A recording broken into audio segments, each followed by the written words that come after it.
வணக்கம், என் பேர் doctor SP Nisha. நான் ஒரு ஹோமியோபதி மருத்துவர். கடந்த 2006ல இருந்து நான் ஹோமியோபதி பிராக்டிஸ் பண்றேன். இன்னைக்கு நம்ம என்ன பார்க்க போறோம் அப்படின்னா, நிறைய பேருக்கு இந்த கேன்சர் வருது இல்லையா? ஸோ இதுல நிறைய ஸ்டேஜஸ் இருக்கு. இந்த ஸ்டேஜஸ்ல ஒவ்வொரு ஸ்டேஜஸ்லயும் எந்த மாதிரி ப்ராப்ளம்ஸ் வரும் அப்படின்றத நம்ம பார்க்கணும். ஸோ இந்த அவேர்னஸ் வீடியோல இந்த ஸ்டேஜ் 1 கேன்சர் அப்படின்னா என்னன்னா, லைட்டா ஒரு இடத்துல உங்களுக்கு மரபணு மாற்றங்கள்னால, செல்ஸ்ல இருக்க மரபணு மாற்றங்கள்னால ஒரு சின்னதா நமக்கு கேன்சர் செல்ஸ் ஒரு இடத்துல அக்யூமுலேட் ஆகி ஒரு சின்னதா ஒரு கட்டி மாதிரி இல்லாட்டி ஒரு தடிமண் மாதிரி ஃபார்ம் ஆகிறது தான் ஃபர்ஸ்ட் ஸ்டேஜ். இந்த ஸ்டேஜ்ல பார்த்தோம்னா நம்மளால ரொம்ப இதை கண்டுபிடிக்கிறதே ரொம்ப பெரிய கஷ்டம்.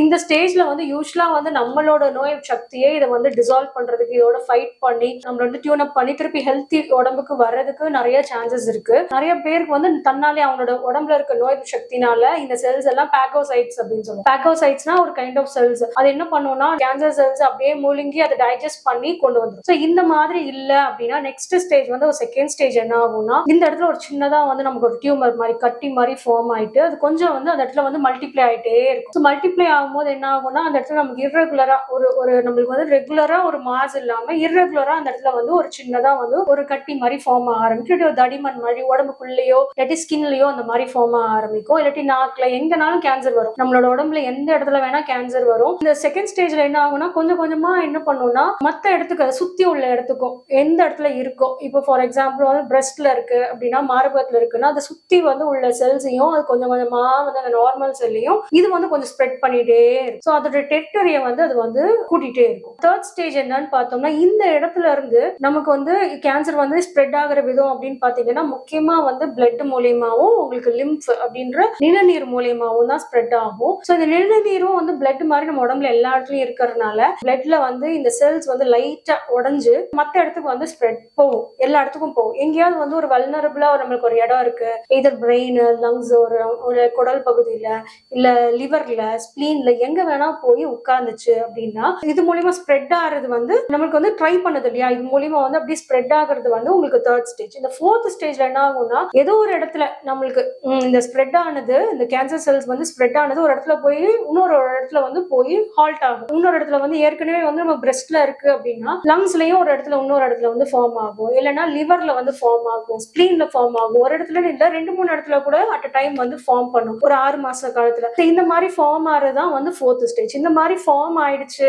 நிறைய இடத்துக்கு ஸ்ப்ரெட் ஆயிடுச்சுன்னா இது மெட்டாஸ்டேசிஸ் அப்படின்னு சொல்லுவோம். இதுதான் ஃபோர்த் ஸ்டேஜ் ஆஃப் கேன்சர். ஏன்னா பிரஸ்ட்ல இருக்க டைம்லயே நம்ம நமக்கு செகண்ட் ஸ்டேஜ்லயே நம்ம சரி பண்ணிட்டோம்னா அடுத்தடுத்த ஏரியாவுக்கு நமக்கு ஸ்ப்ரெட் ஆகாது. சப்போஸ் ஸ்ப்ரெட் ஆயிடுச்சு அப்படின்னா நம்ம அதை ரிவர்ஸ் பண்றது ரொம்ப கஷ்டம். ஏன்னா எவ்வளவு இடத்துல நம்ம நீங்க ரேடியேஷன் கீமோதெரப்பி கொடுக்க முடியும், எவ்வளவு தூரம் நம்ம ஸ்ட்ராங்கான ஹோமியோ மெடிசன்ஸோ இல்லாட்டி நேச்சுரல் ரெமெடிஸோ நம்ம கொடுக்க முடியும். ஸோ இதுதான் ஸ்டேஜஸ். இந்த ஸ்டேஜஸ்ல நமக்கு ஃபர்ஸ்ட் 2 ஸ்டேஜஸ்ல நம்ம கண்டுபிடிக்கிறதே இது கஷ்டம். ரெகக்னைஸ் பண்ணி நம்மளுக்கு ஒரு லம்பு மாதிரி இருக்கு பிரஸ்ட்ல, இந்த மாதிரி நம்ம கண்டுபிடிக்கிறதே கொஞ்சம் கஷ்டம். கொஞ்சம் கண்டுபிடிச்சிட்டோம் அப்படின்னா அந்த கண்டுபிடிக்கிற ஸ்டேஜ்லயே நம்ம ஸ்கிரீனிங் பண்ணோம்னா அதுக்குள்ளேயே மற்ற பார்ட்ஸ் ஆஃப் த பாடிக்கும் ஸ்ப்ரெட் ஆகிறதுக்கு சான்சஸ் இருக்கு. நம்ம பெட் ஸ்கேன்ஸ் அந்த மாதிரி பார்க்கும்போது ஸோ முடிஞ்ச அளவுக்கு ஸ்ப்ரெட் ஆகும்போது இந்த டைம்ல நீங்க நல்லா உணவுகள் ரொம்ப இம்பார்ட்டன்ஸ் கொடுங்க. நல்ல ஆரோக்கியமான உணவு மட்டுமே அந்த டைம்ல சாப்பிடுங்க. முடிஞ்ச அளவுக்கு சுகரை எந்த விதத்திலயும் நம்ம கம்மி பண்ணிடணும். எல்லாமே பாயில்டு ஃபுட்ஸா சாப்பிடணும். நேச்சுரலா ராவா சாப்பிடுறது, நிறைய ஃப்ரூட்ஸ் வெஜிடபிள்ஸ் சாப்பிடுறது. ஸோ யூஸ்வலா இந்த இடத்துல டைம்ல கிரேவிங்ஸ் பாத்தீங்கன்னா ஃப்ரைட் ரைஸ் சாப்பிடணும், நம்மளுக்கு சீஸ் சாப்பிடணும், ஃபாஸ்ட் ஃபுட் சாப்பிடணும். இந்த மாதிரி நிறைய கிரேவிங்ஸ் யூஸ்வலா பீப்புளுக்கு இருக்கும். நல்ல ரா ஃபுட்ஸ், நல்ல இந்த ஃபுட்ஸ் எல்லாம் பிடிக்கவே பிடிக்காது இந்த டைம்ல.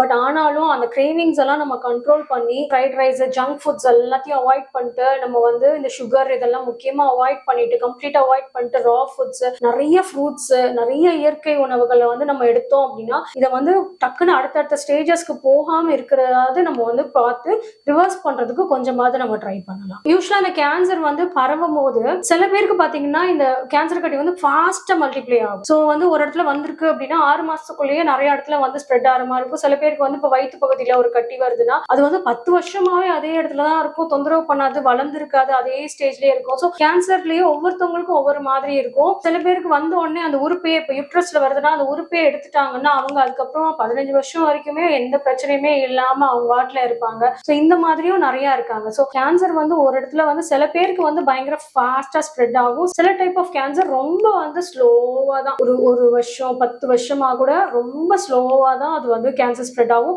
அவங்க வாட்டில் அவங்க லைஃப்பை வந்து லீட் பண்ணிட்டு இருப்பாங்க. ஸோ இந்த மாதிரியும் ஸ்ப்ரெட் ஆகுறதுலயுமே நிறைய வேரியேஷன்ஸ் உங்களுக்கு இருக்கு. ஸோ யூஸ்வலா வந்து நமக்கு வந்து பாத்தீங்கன்னா ஃபார் எக்ஸாம்பிள் கோலோரெக்டல் கேன்சர், நம்ம குடல் பகுதியில வந்து ஒரு கேன்சர் வருது அப்படின்னா அந்த இடத்துல வந்து ஒரு கேன்சர் வருதுன்னா நிறைய வந்து அவங்களுக்கு வந்து ப்ளீடிங் இருக்கு. ஸோ மோஷன் போகும்போது நிறைய வந்து அந்த பைல்ஸ் தொந்தரவே இருக்காது, ஆனா மோஷன்ல வந்து நிறைய ப்ளீடிங் வந்து போயிட்டே இருக்கும். அப்போ வந்து அவங்க வந்து வெயிட் லாஸ் இருக்கு, இந்த மாதிரி காய்ச்சல் அடிக்கிற மாதிரி இருக்கு, கொஞ்சம் குது குதுன்னு இருக்கு, வயிறு வந்து வலிக்குது அடிக்கடி, இந்த மாதிரினா செக் பண்ணி பார்த்தாங்கன்னா இந்த மாதிரி கேன்சர் இருக்கு குடல்ல, கோலோரெக்டல் கேன்சர் அப்படின்னு கண்டுபிடிச்சாங்கன்னா அந்த இடத்துல ஒரு கட்டி இருக்குன்னா அதுல இருந்து வந்து வேற இடத்துக்கு வந்து ஸ்ப்ரெட் ஆகுச்சு, 5 வருஷம் கழிச்சு கூட வேற இடத்துக்கு ஸ்ப்ரெட் ஆச்சு அப்படின்னா இந்த கோலோரெக்டல் கேன்சரோட செல்ஸ் தான் வேற இடத்துல போய் உட்கார்ந்து. ஸோ அதையுமே நம்ம வந்து இதை வந்து கோலோரெக்டல் கேன்சர் தான் பிரைமரியா ஃபர்ஸ்ட் வந்து ஸ்டார்ட் ஆனது இந்த இடத்துல, செகண்டரியா வேற இடத்துல போய் உட்கார்றது வந்து செகண்டரிஸ்ன்னு சொல்லுவாங்க. இதுக்கப்புறமா அது பிரான்ச்சஸ் மாதிரி வேற எங்கெங்கெல்லாம் அதோட கிளைகள் மாதிரி எங்கெங்கெல்லாம் போய் உட்காருதோ, ஸோ வந்து கிட்னில போய் உட்கார்ந்து இருந்ததுன்னா அது ஃபர்ஸ்ட் ஃபார்ம் ஆனது வந்து பிரைமரி, நெக்ஸ்ட் ஃபார்ம் ஆனது வந்து செகண்டரி அப்படின்ற மாதிரி சொல்லுவோம். ஸோ இது மாதிரி இருக்கும்போது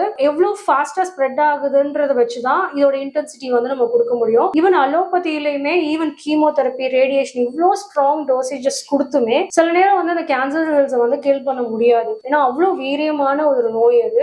ஸோ அதனால நம்ம வந்து ஹோமியோபதியிலையும் நிறைய கேன்சருக்குன்னு ரிலேட்டடா நேச்சுரல் ரெமெடிஸ் நிறைய இருக்கு, பிளான்ட் சோர்சஸ் ஆன நிறைய ரெமெடிஸ் இருக்கு. இதையுமே நம்ம வந்து சேர்த்து கொடுக்கும் போது நம்மளுக்கு வந்து நல்ல ஒரு சப்போர்ட்டிவா இருக்கு. அலோபதி மட்டுமே யூஸ் ஆகாது, ஹோமியோபதி மட்டுமே நமக்கு வந்து யூஸ் ஆகாது கேன்சர்ல. ரெண்டுமே சேர்ந்து நம்ம வந்து கொலாபரேட்டிவா நம்ம வந்து பண்ணும் போது இதுல ரொம்ப நல்ல ரிசல்ட். கோலோரெக்டல் கேன்சர்ல நமக்கு வந்து ஹோமியோபதி மருந்து வந்து ஸ்ட்ரென்தனிங் கொடுக்கும். ஸ்ட்ரென்தனிங் கொடுக்கும் போது வீக்கா இருக்க ஒரு பார்ட் வந்து உங்களுக்கு வந்து ஸ்ட்ரென்தனிங் ஆகுது அப்படின்னா இந்த நோயில இருந்து நம்ம வெளியே வர்றதுக்கு அந்த கீமோதெரப்பி வந்து பக்காவா வந்து உங்களுக்கு 100% வந்து நமக்கு ஒர்க் ஆகி திருப்பி ரெக்கரன்ஸ் வராம அந்த கேன்சர் செல்ஸ் இன்னும் டையான கேன்சர் செல்ஸ் வேற எங்கேயும் புதுசா பக்கத்துல வந்து உருவாகாம இருக்கிறதுக்கு இது நம்ம ஹெல்ப் பண்ணும். யூஸ்வலா ஃபார் எக்ஸாம்பிள் இப்போ கோலோரெக்டல் கேன்சர்னா ஹோமியோபதியில வந்து ரொம்ப நல்ல மருந்து இருக்கு. முக்கியமா வந்து ஆஸ்குலஸ் ஹிப், ஹைட்ராஸ்டிஸ், ஆசிட் நைட்ரிக், இந்த மாதிரி நிறைய ரெமெடிஸ் இருக்கு.